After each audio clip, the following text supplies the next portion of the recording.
This is Blazing Goalie again for another installment of Government Gone Wild. You know, we keep on hearing that if we want to get Congress back on track to representing us, that we need to get the special interests out of politics, and I wholeheartedly agree.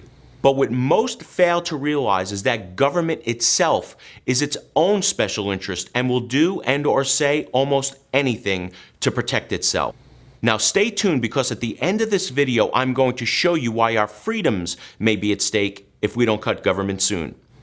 Our federal government has seen an explosion in its size over the last 10 years, and both political parties are to blame for this.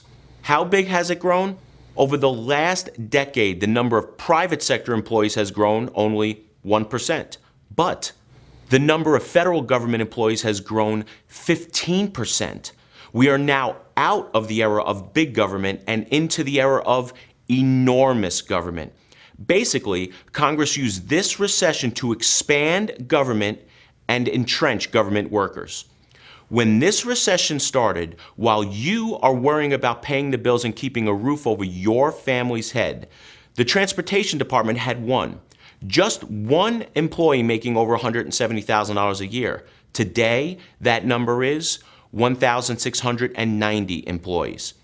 When this recession started, while you are worrying about keeping your job and putting food on your table, the Department of Defense had 1,868 employees making over $150,000 a year. Today, that number is 10,100 employees. In fact, when this recession started, the number of federal employees making more than $100,000 a year doubled in less than 2 years.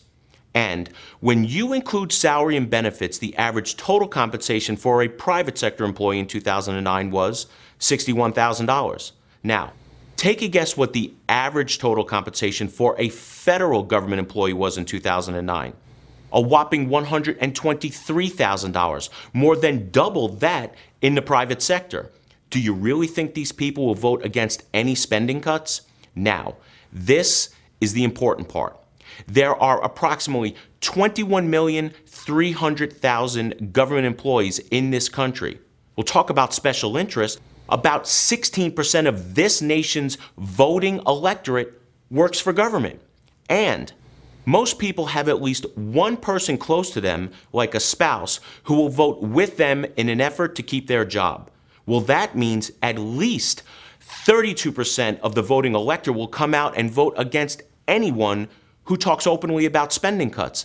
And when that number hits 50%, well, it's game over, folks. And then we, the people, will be in the permanent minority.